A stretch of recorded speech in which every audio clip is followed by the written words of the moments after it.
So good afternoon, everybody. I'm Don Harris. I'm the Executive Director for Creativity and the Arts for San Francisco Unified School District, just returning to that district this July 1st. Prior to that, I was the Executive Director of the Oakland School for the Arts for 9 years, where Jerry Brown began his charter school in Oakland.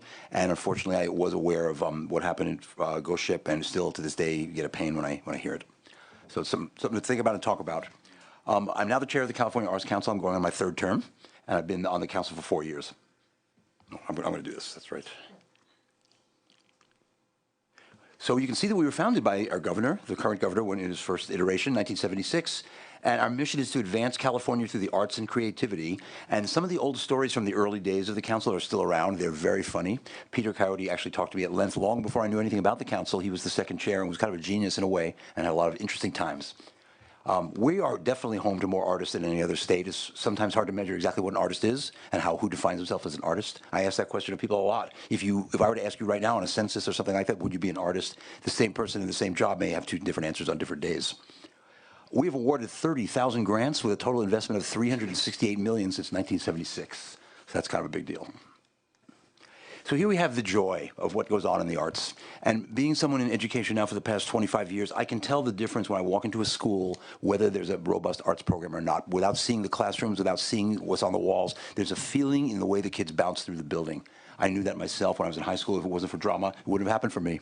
And that, of course, blossomed into everything that I could do. So it's important that we remember that, and schools are, vital places. Everybody goes to school. So for our public school students not to have a rich arts experience, and it varies widely, so that's a problem for us. So let me get my slides in order here. So how the state supports the creative economy. We have a few different buckets that we put our money into and our grants into. Equally important to almost anything is access, equity, diversity, and inclusion. Because you look at different schools throughout the state, and if we're talking about the economy, we're building it from the ground up through the schools.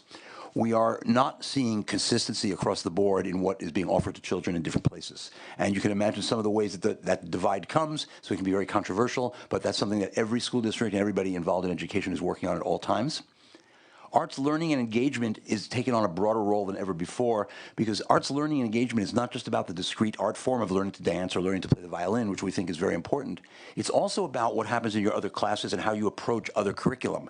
The arts allow students to take a different portal into curriculum that might be challenging to them because they have their own experience with it if the arts are integrated. Whether the child's a painter or a musician, there's a different way to get into, for example, social studies curriculum if they are given the proper channels and the teachers are properly trained in arts integration. So that's taken on a very broad role. I think you're going to hear more about it in the future. Community health and vibrancy, I think that's a no-brainer. It's just pretty obvious that people who are creative and moving and using their brains and their bodies are going to be healthy, and they're going to spread that health, and their kids are going to be healthy, and we just see that it's a whole ecosystem that depends on each other. And core operating support, of course, is important. As we look for funds and we look for ways to fund the arts, anything that's not restricted that we can use for operating funds, of course, is always useful. And as we give out grants to California Arts Council, if we are allowed to give out grants for just operating funds, it gives the creative people the room to be creative. We don't segment off their money. Same thing in education. The old block grants that used to tell us how to spend the money are much more consolidated. Now we have much more control over our money.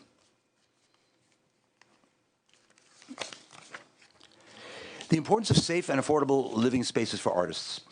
I did not know what was going on at the Ghost Ship space there before it happened, but I did know things like that were happening. I just didn't know the extent.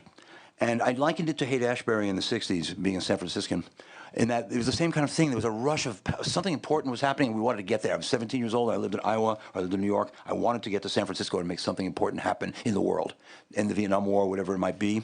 I think the feeling for the artists in Oakland is very similar to that. That's a place that prides itself on being very, very arts rich and arts friendly, and for youth to come and create the art that's now coming up from the youth. Oakland was a beacon, and they came there, and that's the kind of thing that happened because whatever the regulations were or weren't, it's very unfortunate. You could see there, again, live workspaces, they take on many different forms. I myself have lived in a loft. It's very fun living. It's not always very practical, but that's the kind of style because if you're using paint and you make a mess, and you make a mess on concrete. It's a lot easier than making a mess on freshly painted walls and shag carpet. So some of it is the way that lofts are put together and the way people are going to live, and we have to be real sensitive to that. And you can see the different kind of spaces there that are being used. Clearly, when you're on a dance floor, that's not actually a living space. Most people do not live on a Marley and a Sprung dance floor. It doesn't happen most of the time. again, the level, the kinds of things that creative people do. We're looking bottom left there at some of the work we're doing in the California prisons. I think that the legislature has been very interested in that. We are extremely proud of the fact that we're working with the Department of Rehabilitation to get prisoners these extraordinary experiences. The recidivism, as I understand it, I don't have the direct data in front of me, is way down when people have been involved in these arts programs. It's extraordinary. The stats are so good I almost can't say them aloud because they don't seem real. But there's a lot, yeah. Just a lot less recidivism, and there's, even within the walls, the reports are that the prison population is less volatile and more able to have something creative and productive to do, to put those energies into, and different groups collaborate when they're involved in theatrical and artistic endeavors. And we think we know that. We see that with children. So you see the pipeline there, you see the end of it where people have ended up in prison.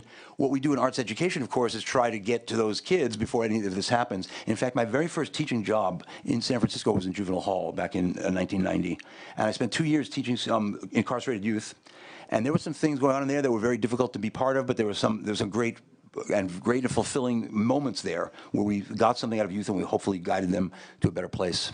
So that's kind of the arts education pieces, along with the greatness of our state and the economy, is also the human element of it inspires you, it fulfills you, you use all of yourself in the arts, and I think that's very important. We don't always use all of the children in school, so this is one way that we do. I think that was my last slide. So I want to talk a little bit about what I've seen through the years, and particularly now with funding having gone up in recent years for public schools, what I've seen happen to some of the arts programs and what I think is a sort of a cautionary tale. When we provide more money for the schools and give something like the local control funding formula over to institutions that are supposed to be able to handle it and manage it and set priorities, we like that a lot, obviously. We want to have as much control as possible. But there are certain things that restrict that control and restrict our decision-making that sometimes create problems, and we don't get kids to go up the line, for example, to go to a school like Otis. When we have graduation requirements, for example, in the state of California that only ask for 1 year of visual and performing arts, we get what's called the one-and-done syndrome. It comes from the NCAA, it comes from basketball, where basically you get the kid in 9th grade and there's no history course mandated in the 9th grade. So we slide that art in there real quick instead of the history course. They're one and done. Counselor has nothing more to worry about for the next 4 years. You have schools with enormously robust and exciting arts programs that don't have access to their really creative kids in the 10th and 11th grade because the rest of the schedule is filled up with other mandates. So it's just, as we're looking at education and we're looking at arts education, it's one of those unknown facts, one of those unintended consequences of the way we structured things that do restrict what students are able to do. We find creative ways to do it. We do the best we can, but we're running uphill a lot. So with all of that, it's great to be here again. It's, I think, my 3rd year in a row that I've been speaking, and so I see a lot of change. I'm glad to see that we're up to 12% now of the creative economy in California. I was using the phrase 10%, so I think I can honestly use 12% now. Okay, thank you. Well, thank you.